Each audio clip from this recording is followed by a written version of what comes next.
إلى روح إمامنا وذا خيرتنا حبيب علي بن محمد الحبشي ووصول وفروعه بحفظ الأمين، ثم إلى أرواح أولياء الله الصالحين ومشارك الأرض إلى مغاربها، وإلى أرواح والدينا ووالديكم وأمواتنا وأمواتكم وأموات المسلمين أجمعين، أن الله يغفر لهم ويرحمهم ويتغشاهم بالرحمة، وإلى حضرة النبي محمد صلى الله عليه وسلم. الفاتحة.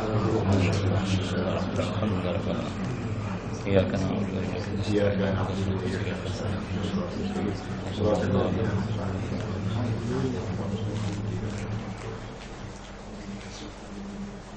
بسم الله الرحمن الرحيم. الحمد لله رب العالمين. اللهم صل وسلم على سيدنا محمد وعلى آل سيدنا محمد.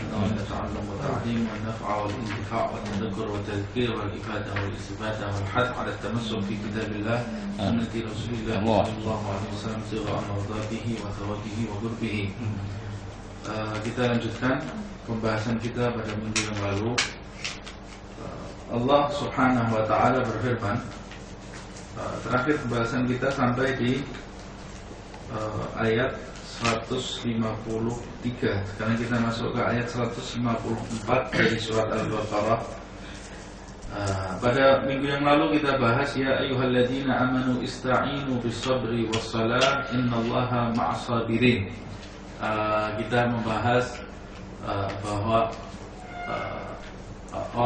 orang yang memiliki sifat sabar, keutamaan yang dia dapat di antara banyak keutamaan yang didapat oleh orang yang memiliki sifat sabar, yang terbesar adalah kebersamaan dia dengan Allah Subhanahu wa ta'ala, seperti yang disebutkan di dalam ayat ini, innallaha ma'as-sabirin.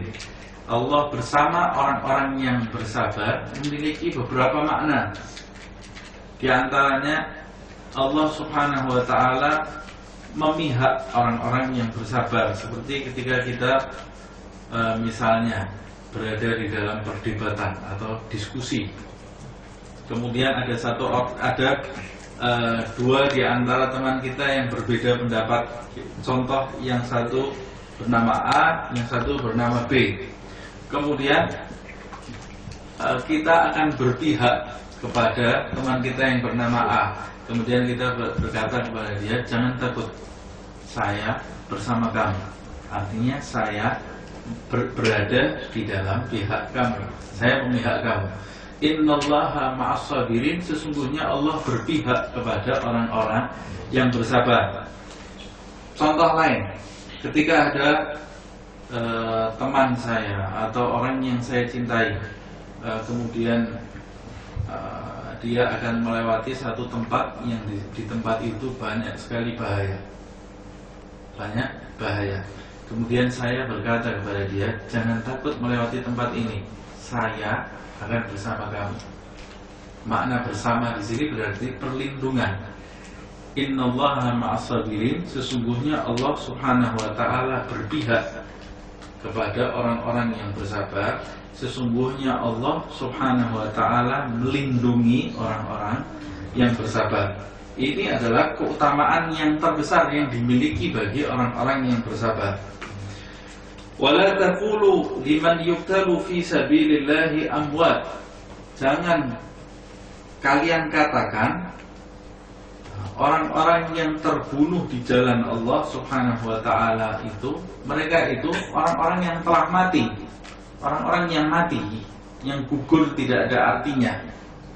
Nah, ini ada kaitannya sebenarnya dengan makna sabar ini kan.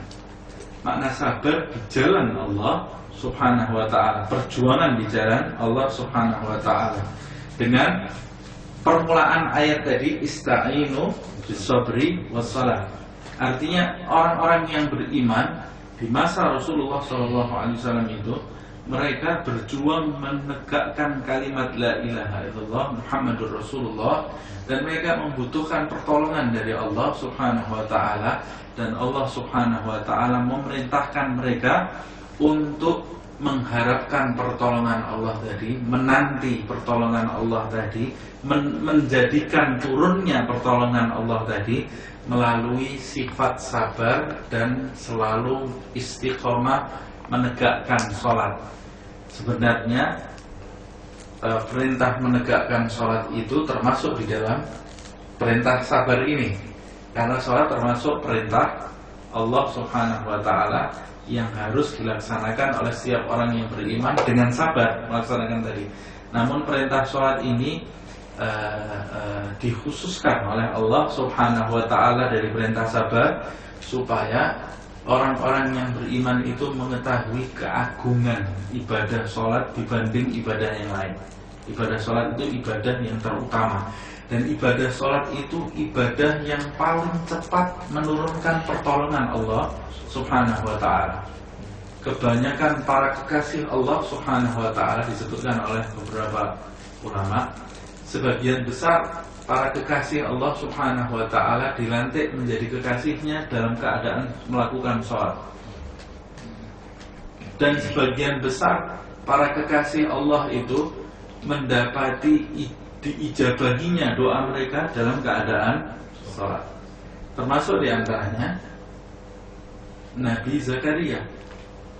Nabi Zakaria ketika berdoa selama bertahun-tahun untuk meminta keturunan kepada Allah Subhanahu wa Ta'ala, turunnya jawaban Allah Subhanahu wa Ta'ala itu ketika dia menegakkan sholat di mihrab Sayyidah Maryam. Ketika dia menegakkan sholat itu turun ijabah doa dia, diijabahi doa dia oleh Allah Subhanahu wa Ta'ala. Ini juga mengisyaratkan bahwa di dalam sholat itu terdapat rahasia yang agung sekali yang bisa menarik pertolongan Allah Subhanahu wa Ta'ala. Innallaha ma'as-sabirin, sesungguhnya Allah Subhanahu wa Ta'ala bersama orang-orang yang sabar. Kemudian berkaitan pula dengan jihad itu di jalan Allah Subhanahu wa Ta'ala. Orang-orang yang mati di jalan Allah Subhanahu wa Ta'ala, mereka yang bersabar di dalam menegakkan kalimat Allah Subhanahu wa Ta'ala, kemudian mereka mati di jalan Allah Subhanahu wa Ta'ala, jangan kau katakan mereka itu mati begitu saja. Mereka itu adalah mayit, sudah tidak ada artinya. Ini disebutkan oleh para ahli tafsir sebab-sebab turunnya ayat ini ketika orang-orang Yahudi dan orang-orang munafik yang ada di Madinah, mereka mencemooh para sahabat yang keluar di jalan yang keluar bersama Rasulullah Shallallahu Alaihi Wasallam berada di dalam peperangan.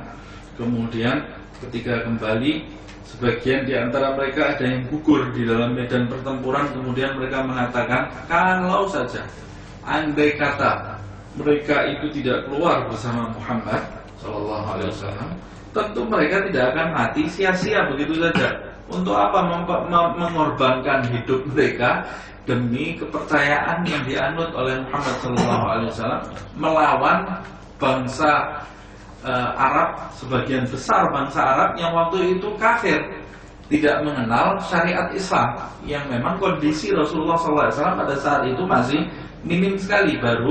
Baru kota Madinah yang dikuasai, itu kan awal mula Nabi Muhammad SAW membentuk kekuatan Islam. Baru saja Rasul SAW dalam permulaan membentuk kekuatan Islam. Mereka menganggap kematian itu adalah kematian sia-sia.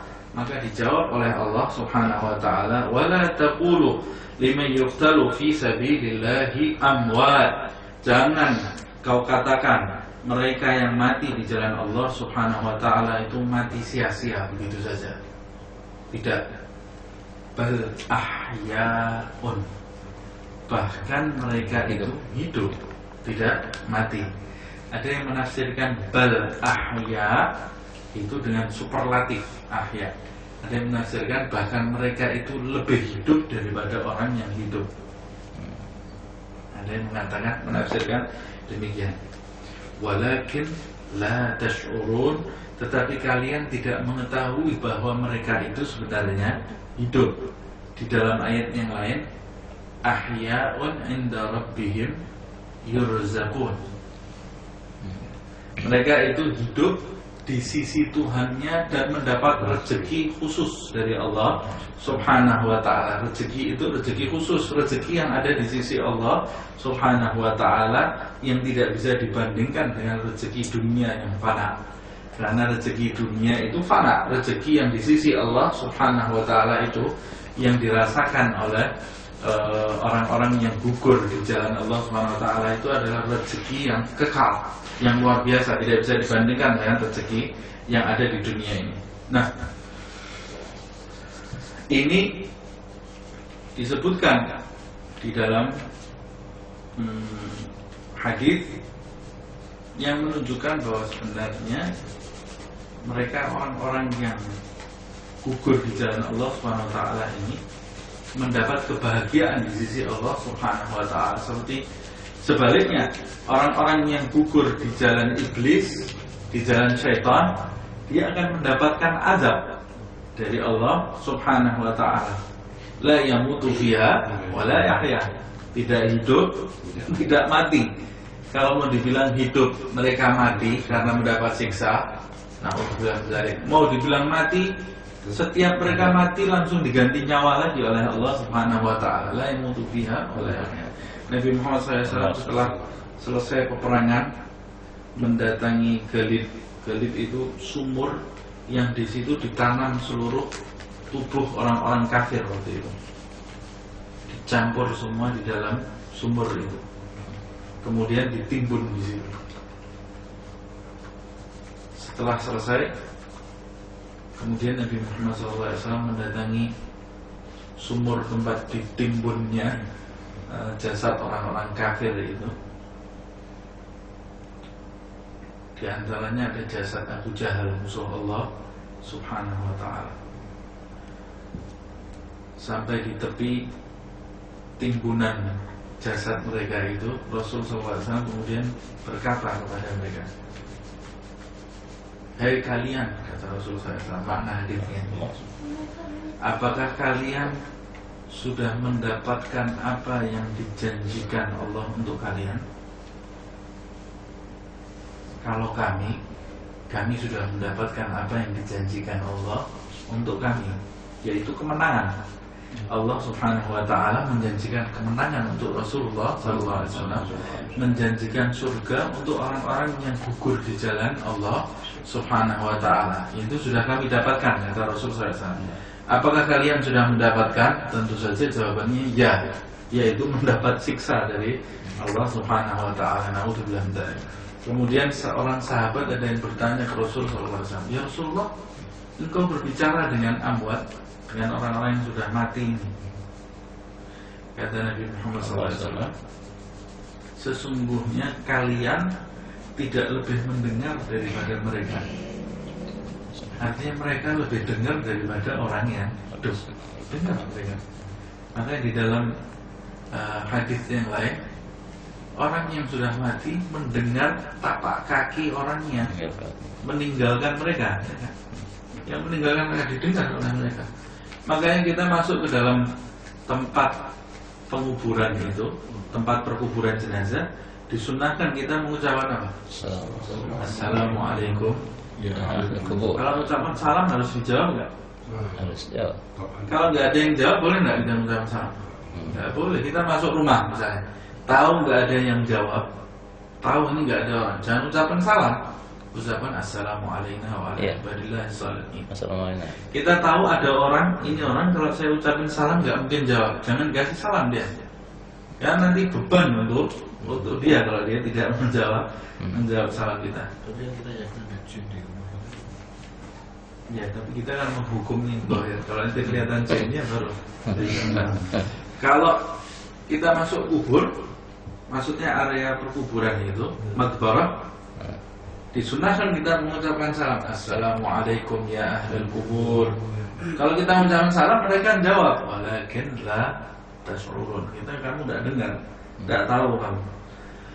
Assalamualaikum ya ahlul kubur, antum sabiqun. Begitu juga disunnahkan bagi orang yang baru saja meninggal, disunnahkan bagi kerabat yang terdekat untuk sering-sering berkunjung di minggu-minggu pertama, karena mereka baru masuk ke negeri asing ya, supaya dideketi dulu oleh sahabatnya. Untuk apa dideketi sih? Ya mereka tahu ini ada sahabatnya, ziarah si A mendatangi dia, mereka tahu. Anaknya mengunjungi dia tahu, istrinya mengunjungi dia tahu, suaminya mengunjungi dia tahu, dia merasakan itu. Nah, dan disunahkan pula kita mendoakan dia dengan doa-doa yang bagus. Ada lagi yang meriwayatkan menghadiahkan ayat-ayat Al-Quran, apa saja ayat yang kita baca kita hadiahkan, itu bagus untuk mereka.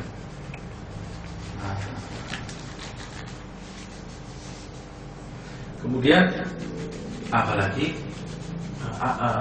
arwah orang-orang yang disucikan oleh Allah SWT, tentu mereka memiliki keistimewaan yang luar biasa sekali, tidak bisa dilukiskan dengan kata-kata. Nah, itulah yang menjadikan para sahabat Rasul SAW memiliki semangat untuk berperang di jalan Allah Subhanahu wa ta'ala. Sehingga kalau kita baca di dalam riwayat, dari peperangan menuju ke peperangan mereka, jarak antara perang yang satu menuju perang yang lain kadang-kadang tidak sampai 2 hari, 3 hari mereka keluar lagi perang.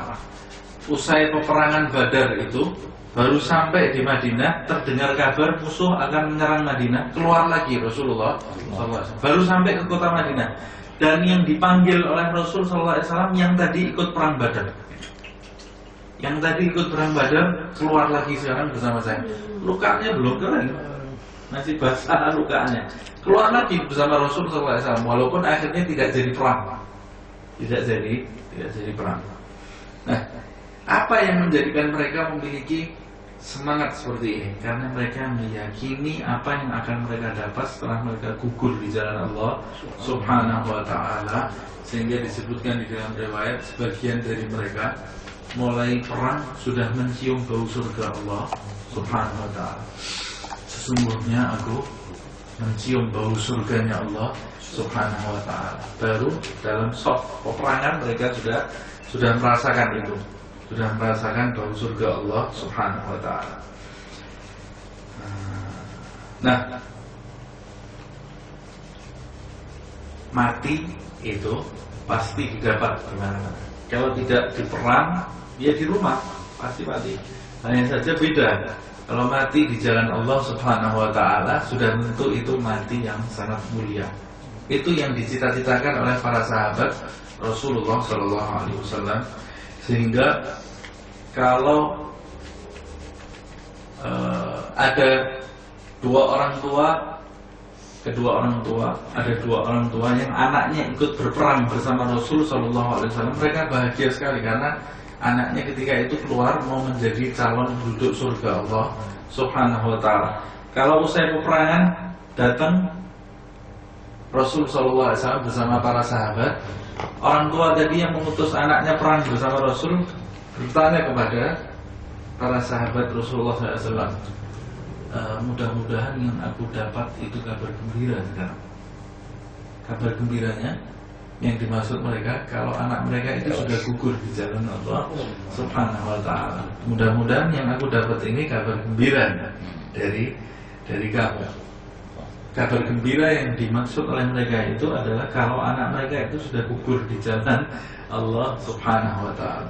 Khalid ibnul Walid, dia berperang di masa Sayyidina Abu Bakar As-Siddiq 2 tahun nggak pulang ke rumah. 2 tahun di jalan Allah SWT perang, sampai di masa diganti khalifah oleh Khalifah Umar bin Khattab radhiyallahu anhu, baru dia ini tadinya jadi pemimpin baru diganti, tapi dia masih tetap berperang. Namun dia akhir umurnya mati di atas tempat tidur. Di atas tempat tidur dia sambil mengungkapkan syair-syair, ya Allah, sesungguhnya aku ingin mati seorang pahlawan. Ternyata kau jadikan aku mati seperti matinya orang tua. Kata dia, matinya orang tua ya mati di atas tempat tidur. Artinya menunjukkan dia ini semangat ingin mati di jalan Allah Subhanahu wa ta'ala, jihad di jalan Allah Subhanahu wa ta'ala. Sehingga ketika dibuka bajunya tidak ada satu selapun kecuali itu sudah terkena sabetan pedang dan tumbak. Ini orang yang berperang di jalan Allah Subhanahu wa ta'ala. Nah kita ini apa jihad kita? Jihadnya suruh bangun subuh aja susah, suruh sholat tepat waktu susah, suruh baca sholawat aja susah gitu ya. Suruh baca Al-Quran berat, suruh baca wirid berat, suruh ngomong yang halus juga susah. Gak ada yang nyuruh perang sampai mati kan, gak ada. Nah ini aja gak kita laksanakan. Ini Khalid ibn Walid, Sayyidina Abu Bakar As-Siddiq, Abu Ubaidah ibn Jarrah, dan lain-lainnya, semua sahabat-sahabat itu. La taqulu liman yuqtal fi sabilillahi amwat bal ahya'un walakin la tash'urun. Wala nabluwannakum bi syai'in minal khawfi wal ju'i. Nah, ini ayat ini berkaitan dengan ayat sebelumnya. Manusia ini hidup di dunia ini enggak ada yang lolos dari cobaan. Semuanya pasti mendapat cobaan. Kalau kamu enggak mati di perang, ya kamu pasti juga akan mati nantinya, sama aja. Pasti juga akan mati. Semua orang di dunia ini pasti akan mendapat cobaan dari Allah Subhanahu wa ta'ala. Gak ada yang hidup mulus di dunia ini. Bahkan kekasihku Muhammad sallallahu alaihi wasallam yang sangat aku cintai, yang jika bukan karena dia tidak aku ciptakan langit, bumi, semua seisinya alam semesta ini, yang karena cahaya dia itulah aku ciptakan surga dan neraka dan lain sebagainya itu. Muhammad sallallahu alaihi wasallam yang aku cintai ini, aku uji dia, aku beri cobaan dia, diberi cobaan oleh Allah Subhanahu wa ta'ala. Nah kalau Muhammad sallallahu alaihi wasallam makhluk yang paling dicintai oleh Allah diberi cobaan oleh Allah Subhanahu wa ta'ala, nah bagaimana kita? Pasti akan mendapat cobaan dari Allah Subhanahu wa ta'ala. Makanya ayat di sini disebutkan walanabluwannakum. La di sini adalah lam lazimah. Sebetulnya kalau diterjemahkan bukan dan akan aku uji kalian, tetapi pastilah kami akan menguji kalian semua. Pasti. Kalau sudah pasti berarti tidak mungkin tidak. Tidak mungkin tidak. Jadi jangan mengharap hidup itu mulus, nggak ada di dunia hidup mulus, nggak ada. Hidup itu pasti ada ujian, pasti ada ujian. Diuji dengan apa ya Allah? Pastilah kami akan menguji kalian bisyai'in, dengan sesuatu, min berarti sebagian, nggak seluruhnya kan? Artinya nggak diuji dengan rasa takut seluruhnya ditimpakan ke kita, enggak. Kalau ditimpakan kita rasa takut seluruhnya, mati kita, jadi bubur kita. Jadi bubur kita. Syai'in, syai' itu sedikit. Sedikit dari rasa takut. Syai'in minal khauf. Tadi kalau Allah bilang walanabluwannakum bil khaufi, nangis kita. Takut terus seumur hidup kita nanti. Tapi syai' minal khauf, sedikit Allah ini uji. La yukallifullahu nafsan illa wus'aha. Allah ini tahu kemampuan hambanya. Cuma kita aja yang kadang-kadang terlalu manja. Dikasih duri sedikit sudah ngerengeknya 4 tahun nggak berhenti. Gerutu ke sana ke sini, nggak bisa ketawa lagi, nggak bisa. Apa sih dunia ini? Wa nabluwannakum bi syai'in minal khaufi. Manusia ini pasti diuji oleh Allah dengan rasa takut. Pasti. Takut ini macam-macam kan. Ada yang takut uangnya hilang, ada yang takutnya, yang paling besar yang takut agamanya hilang. Walju, pasti diuji kelaparan. Diuji lapar. Kaitannya kalau sudah khauf itu kaitannya dengan keamanan. Keamanannya kadang hilang. Termasuk ketika di atas pesawat. Takut gak di atas pesawat? Sudah tidak aman kita kan? Tidak punya rasa aman lagi. Ini diuji sama Allah Subhanahu wa ta'ala. Saya bisa ngomong gini karena saya merasakan juga kan. Di atas pesawat, wajah-wajah wasrah. Yang megang kendali bukan kita. Pesawat ini kalau pesawat rusak kita nggak bisa nginjakkan kaki di tanah. Jaraknya berapa? Jadi kalau sudah di atas pesawat jadi malaikat semua. Semua jadi malaikat. Baca doa terus. Kalau sudah di atas pesawat baca doa. Begitu pesawat mendarat langsung punya niat tidak jahat lagi. Alhamdulillah. Nah, minal khauf, ada yang khaufnya di atas pesawat, ada yang khaufnya di atas kapal. Ada yang khauf 2 hari lagi mau ditemui sama orang. Ada yang khauf waktu utangnya sudah semakin dekat ini ditagih. Ada yang khauf ketika mau melahirkan istrinya. Ada yang khauf diuji sama Allah. Ini ujiannya Allah. Nanti istri saya melahirkan anak saya kayak apa? Ini khauf. Diuji sama Allah Subhanahu wa ta'ala. Walju, diuji masalah perut. Diuji sama Allah. Ini 2 hari lagi beras sudah mau habis ini. Mana? Belum ada uang masuk nih. Wah, ini anak saya sudah berapa hari nggak minum susu. Ya, diuji dengan masalah lapar oleh Allah SWT. Ada yang lapar dia, ada yang lapar anaknya, ada yang lapar. Ini semua sudah dirasakan oleh Nabi besar Muhammad. Diuji. Rasul SAW pernah takut pada waktu malam Badar. Rasul SAW takut tiap 313 sahabatnya ini hilang karena lawannya 950 dengan persenjataan lengkap. Disebutkan oleh diriwayatkan oleh Sayyidina Abu Bakar As-Siddiq radhiyallahu anhu, di malam itu Sayyidina Abu Bakar masuk melihat Rasul SAW doa sampai tangannya ke atas. Dari semangatnya doa Rasul SAW sampai syalnya ini, serbannya ini, ridaknya ini sampai jatuh.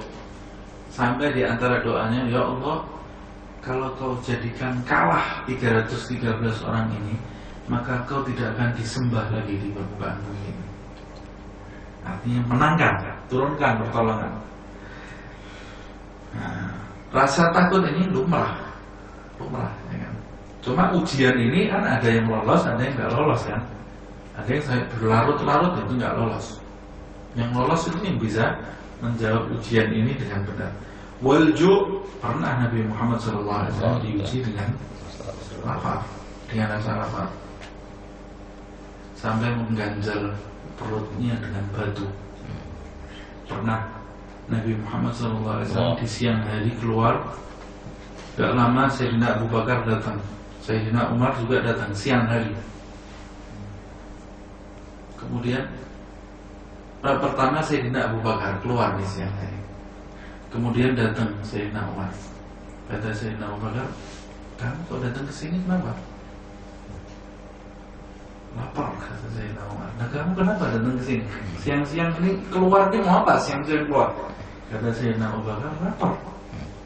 Tapi nggak dapetin makanan di rumahnya. Dan lagi tidak lama keluar Rasulullah SAW. Ditanya sama mereka, Rasulullah, kenapa kamu siang-siang keluar? Kata Rasulullah, aku keluar, yang menjadikan aku keluar adalah yang menjadikan kalian berdua keluar. Ya, aku lapar juga Rasulullah. Kemudian kata Rasulullah, ayo ikut aku. Karena Rasulullah diundang makan sama salah satu sahabat. Diajak Sayyidina Abu Bakar sama Sayyidina Umar. Masuk sampai di tempat itu, makanannya dihidangkan. Rasulullah minta dulu makanan 1 piring. Ambilkan aku dulu makanan 1 tempat. Ditutup, tolong antarkan ini ke rumah putriku Fatimah Zahra. Karena di rumahnya sudah gak ada makanan 2 hari. Putrinya Nabi besar Muhammad SAW diuji dengan rasa lapar. Pernah satu hari Sayyidah Fatimah gak tahan karena kelaparan, datang ke rumah Rasulullah SAW ngadu, ya Abah, wahai ayahku, sesungguhnya aku ini lapar, kelaparan. Sudah 3 hari di rumah cuma minum air. Kata Rasulullah SAW, mana tanganmu? Dipegang tangannya Sayyidah Fatimah, dimasukkan ke perut. Ada apanya? Ini ayahmu sudah lebih dari 3 hari tidak makan apa-apa, makanya diganjel batu. diganjel batu. Nabi Muhammad SAW.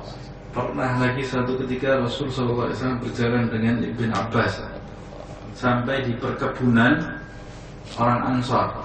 Yang perkebunan itu sudah diberikan oleh siapa saja yang mau memanfaatkan.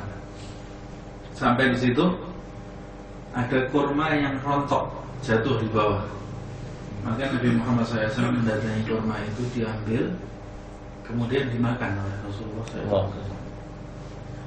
Kemudian Rasulullah SAW melihat ke arah Ibn Abbas, bertanya, Rasulullah, mau makan nggak? Kamu nggak ikut makan ini? Kata Ibn Abbas, aku sudah kenyang ya Rasulullah. Kata Nabi Muhammad SAW, sesungguhnya ini adalah makanan pertama yang masuk ke perut Nabimu sejak 3 hari ini. Rasulullah SAW.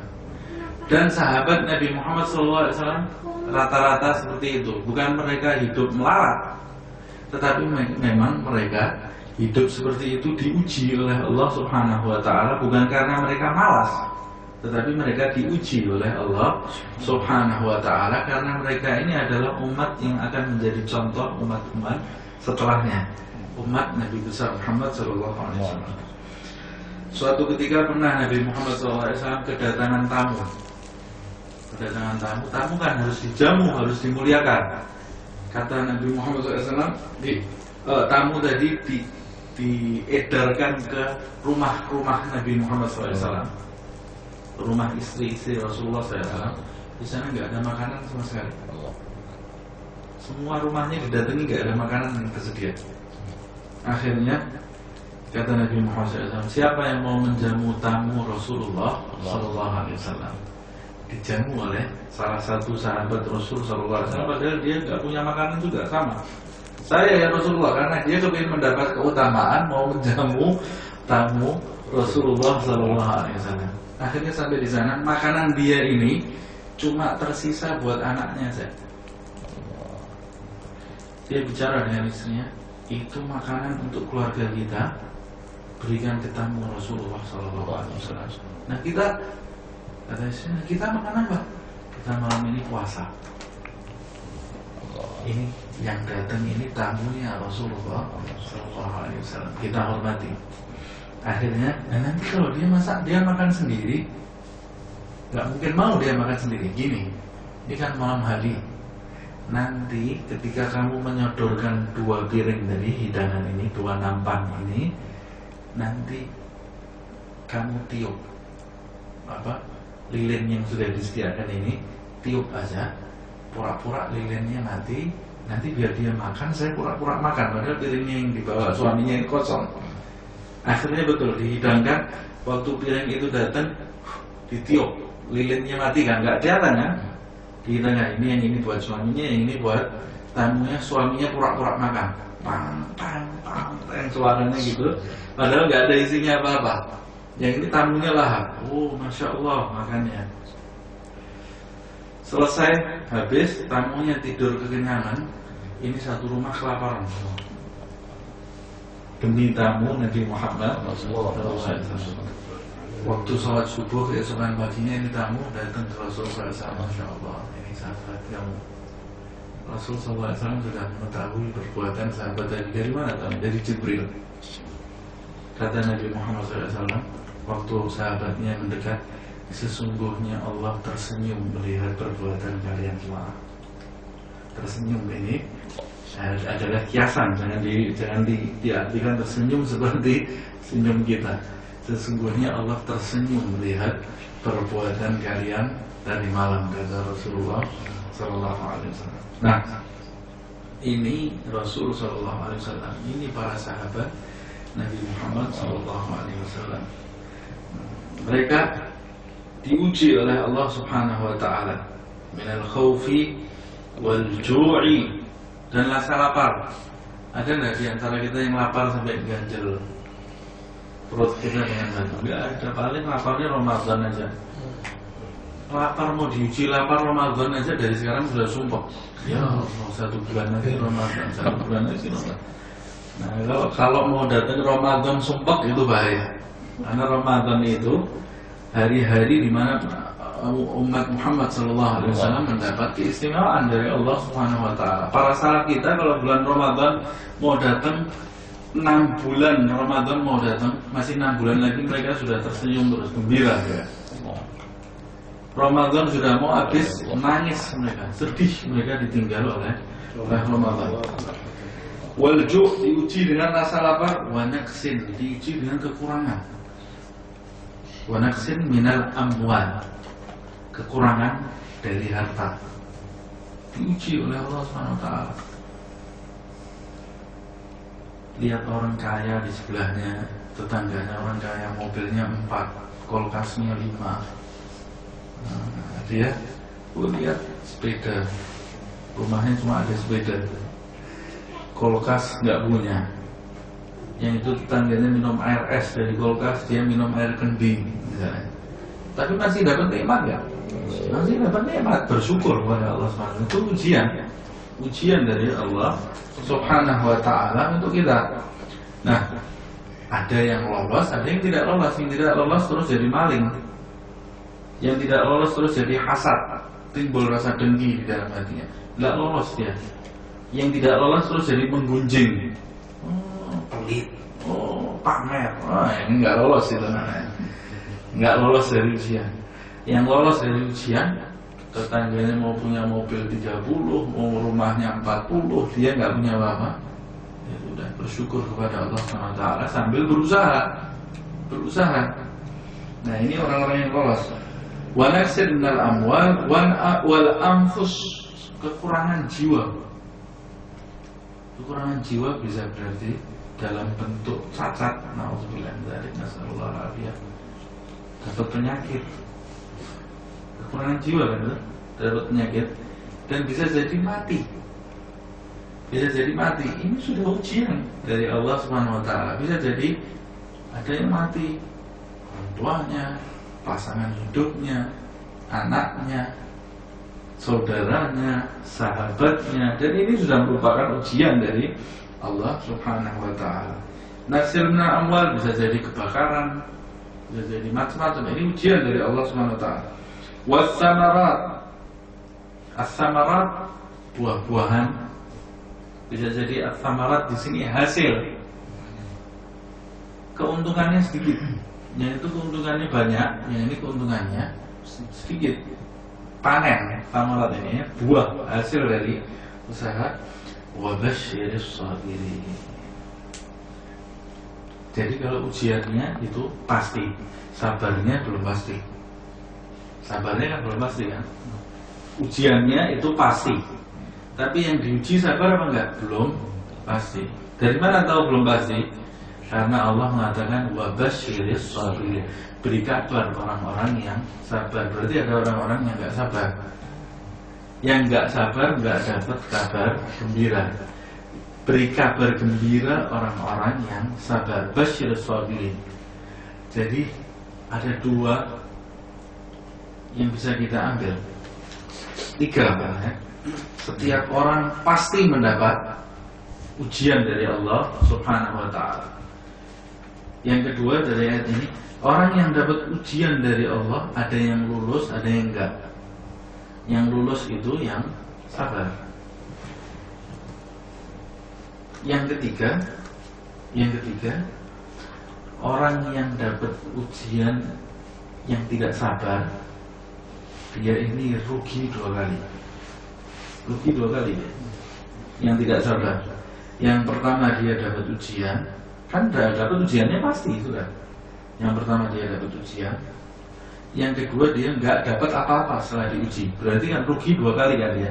Sudah di dunia ta'ban, susah, di akhirat dia nggak dapat apa-apa. Makanya kata Rasul SAW, orang yang paling sengsara adalah orang yang di dunianya melarat, di akhirat dibangkitkan sama Fir'aun dan Qarun. Di dunia dia melarat, tapi matanya hijau, terus yang dicari dunia yang di otaknya cuma dunia, nggak mikir akhirat sama sekali.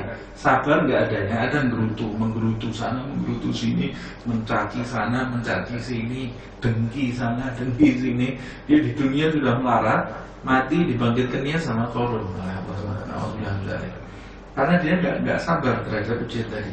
Pernyataan sabar di sini sekali lagi bukan berarti berhenti tidak berusaha, artinya bersabar dengan kondisi itu sambil berusaha, tidak menggerutu, tidak melakukan hal-hal yang tidak diridhai oleh Allah Subhanahu wa taala.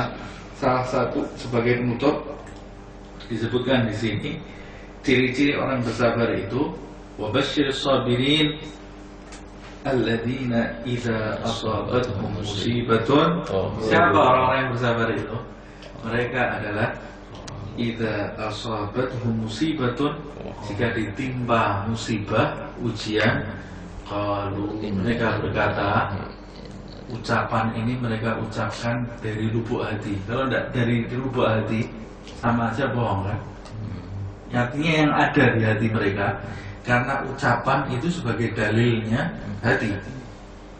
Apa yang diucapkan itu ada di dalam hati. Kalau ucapannya seperti orang menggigau, ya nggak ada, bukan sama sekali tidak bermakna ucapan tadi. Qalu, apa yang diucapkan? Inna lillahi wa inna ilaihi raji'un. Inna lillah, kami semua milik Allah.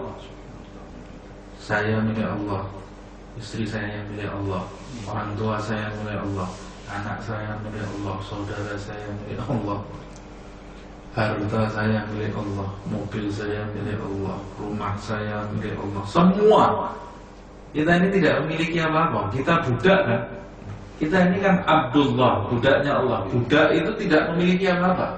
Dirinya saja tidak dia miliki. Inna lillah, kita ini milik Allah Subhanahu wa taala. Wa inna, jadi tidak ada yang perlu kita sombongkan. Tidak ada yang perlu kita sesali, karena kita tidak punya apa-apa. Kalau misalnya ada orang punya mobil, orang lain punya mobil, mobilnya hilang, kita nangis nggak? Nggak nangis, itu bukan mobil kita. Padahal hakikatnya mobil yang kita anggap milik kita itu bukan milik kita, bukan milik kita. Kalau mobil ini hilang, ya nggak usah nangis, ini bukan punya kamu kok. Ini kan punya kamu. Bahkan diri Anda sendiri ini bukan punya Anda, punya Allah Subhanahu wa ta'ala. Kalau diambil oleh yang memiliki, jangan sesali, jangan disesali. Inna lillah wa inna ilaihi raji'un, dan kita semua pasti akan kembali kepadanya, kepada Allah Subhanahu wa ta'ala. Jadi kalau diminta oleh Allah, jangan sesali, jangan menggerutu. Ini yang perlu dicamkan kata-kata idza asabathum musibatun, jika datang musibah. Jadi musibah itu datang langsung keluar dari lisannya, inna lillahi wa inna ilaihi raji'un. Gak nunggu 1 jam ucapinnya, gak nunggu 2 jam lagi. Jangan sudah tertimpa musibah, sudah nangis dulu, sudah menggerutu sana, menggerutu sini, baru 3 jam baru innalillahi wa inna ilaihi raji'un. Nah, ini bukan orang sabar nih.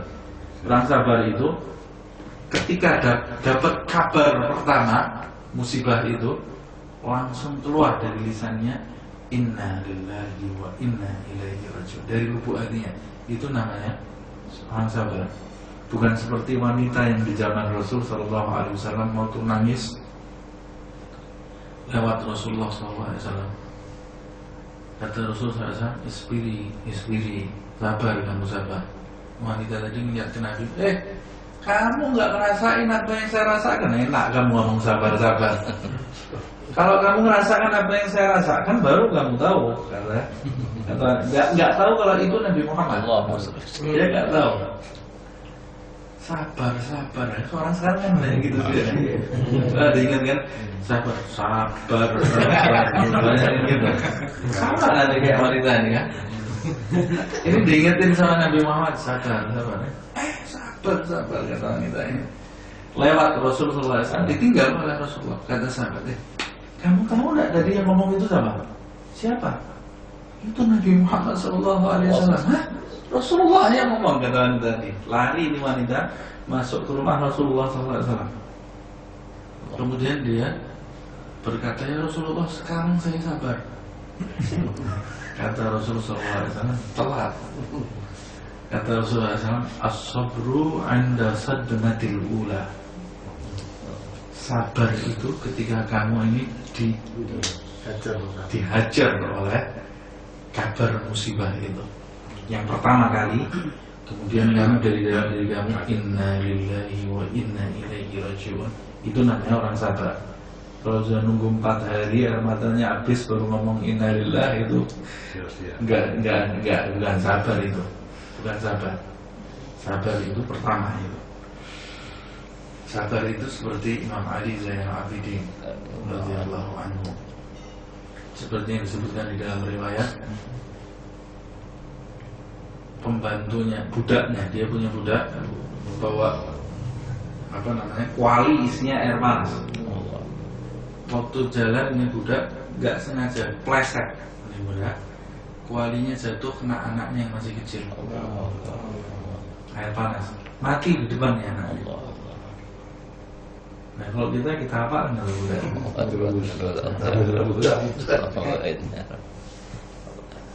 Tapi budaknya pintar, hafal ayat suci Al-Quran. Waktu itu budaknya langsung lihat ke Imam Ali Zainal Abidin, dia bilang, wal kadhimin al-ghaib. Dia ingatkan sama budaknya, wal kadhimin al-ghaib, dan orang-orang yang menahan amarah. Itu sabar itu ada 3 tingkatan. Yang pertama, wal kadhimin al-ghaib, dan orang-orang yang menahan amarah. Ini termasuk sabar kan? Kata Imam Ali, sekarang aku tahan amarahku. Wal afina 'anil nas, ada orang yang nahan amarah tapi enggak maafkan. Ini yang di atasnya lagi, dimaafin. Wal afina 'anil nas, kata Imam Ali Zainal Abidin, aku maafkan kesalahan kamu. Wallahu yuhibbul muhsinin, dan Allah menyukai orang-orang yang berbuat kebajikan. Kata Imam Ali Zainal Abidin, aku merdekakan kamu. Anaknya mati, yang buat anaknya mati ini dimerdekakan oleh dia. Ini derajat yang paling tinggi. Tingkat kesabaran makanya ada. Yang pertama, kalau kita mau marah, tahan. Itu sabar tingkat pertama. Sabar tingkat pertama. Sabar tingkat pertama ini seperti yang disebutkan di dalam riwayat. Ada satu orang mau belajar sabar dengan satu guru. Ini guru terkenal sabar. Saya mau belajar sabar dengan guru ini. Nah, kamu kalau mau belajar sabar dengan guru ini, kamu harus uji dulu dia sabar betul nggak? Kata dia, oke saya uji, kata dia. Ini orang kaya raya, buat undangan makan. Buat undangan makan, Ustadz itu yang sabar diundang juga, kata dia. Diundang. Ketika Ustadz itu masuk ke jamuan makan dia bilang, loh, Ustadz kok datang di sini? Kata dia, loh, iya saya terima undangan, kata dia. Enggak, saya enggak undang Ustadz. Tapi mau uji nih. La haula wala quwwata illa billah. Kalau kita langsung ditempeleng langsung gitu ya. Saya enggak undang Ustadz kok. Siapa yang undang? Salah mungkin, undangannya salah, kata dia. Salah. Oh ya sudah, kalau gitu saya kembali, kata Ustadz ini. Keluar, kira-kira sudah berapa langkah gitu, dia panggil pembantunya. Itu orang tadi Ustadz yang tadi keluar itu ya, tolong kejar sekarang, bilang tuan saya minta maaf, ternyata Ustadz diundang. Lari pembantunya sampai situ, dibilang, oh tuan saya minta maaf, ternyata Ustadz diundang. Oh yaudah, memenuhi undangan orang beriman itu wajib hukumnya, makanya saya tadi datang. Balik lagi deh. Habis diusir, balik lagi deh. Balik lagi sampai di sana. Loh, kok datang lagi? Kata yang punya ruang. Kok datang lagi? Tadi katanya pembantu tadi saya diundang. Oh, salah pembantu saya. Enggak, saya nggak undang. Oh, sudah, kalau saya nggak diundang, keluar lagi. Mukanya nggak berubah sama sekali. Nggak ada guratan merah, wala marah, nggak ada. Tenang aja nih. Sampai disebutkan dalam riwayat, mondar mandir 7 kali. Allah. Sampai yang ke-7 dia balik, dia bilang, amanna wa saddaqna. Saya ini cuma muji Ustaz, saya mau belajar sabar dari Ustaz. Waktu dia bilang mau belajar sabar, ini Ustaznya nangis. Ya Allah, kamu belajar sabar kok dari saya, kata dia. Dari siapa lagi? Saya ini sabar saya baru setingkat dengan anjing. Anjing itu kalau kamu beli tulang, kamu goda dengan tulang, dia menjulurkan lidahnya, sabar terus nunggu sampai tulangnya diberikan kamu. Ya, saya ini sabarnya baru setingkat dengan anjing. Cari guru yang lebih hebat dari saya, kata Ustaz. Nah, ini orang yang memiliki kedudukan tinggi. Wabasyir sabirin alladzina idza asabathum musibatun qalu inna lillahi wa inna ilaihi raji'un. Apa kabar gembiranya? Ulaika alaihim, mereka itu atas mereka sholawat, jamaknya ya. Sholawat yang berarti di sini adalah rahmat, akan dilimpahkan begitu banyak rahmat min rabbihim, dari Tuhan mereka. Salawatun min rabbihim wa rahmatun. Nah ini rahmat dan rahmat lagi ya. Wa ulaika humul muhtadun, dan mereka itulah orang-orang yang telah mendapat petunjuk dari Allah Subhanahu wa ta'ala. Luar biasa keistimewaan orang yang bersabar di jalan Allah Subhanahu wa ta'ala. Mudah-mudahan Allah Subhanahu wa ta'ala mengaruniai kita sifat sabar yang bisa mendatangkan ridha Allah Subhanahu wa ta'ala di dalam diri kita, dan menjadikan rahmat Allah selalu mengucur ke dalam diri kita, dan menjadikan kita orang-orang yang selalu mendapat petunjuk di jalan Allah Subhanahu wa ta'ala, memiliki kebersamaan dengan Allah Subhanahu wa ta'ala di dunia ini sampai di akhirat kelak. Amin ya rabbal alamin. Al-Fatihah. Ya kenal.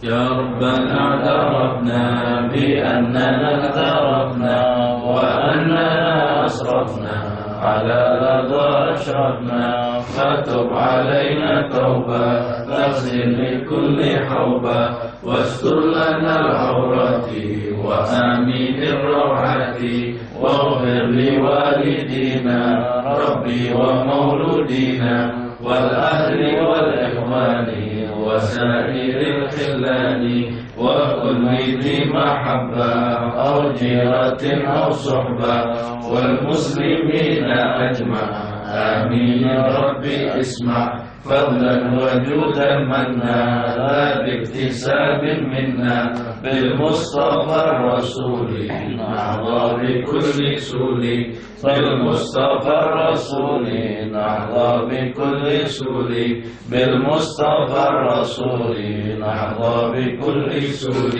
صلى وسلم ربي عليه عد حبي وآله وصحبه عداد طش الصحب والحمد لله في البدء والثناء. Astagfirullah wa atubu ilaih. Assalamualaikum warahmatullahi wabarakatuh.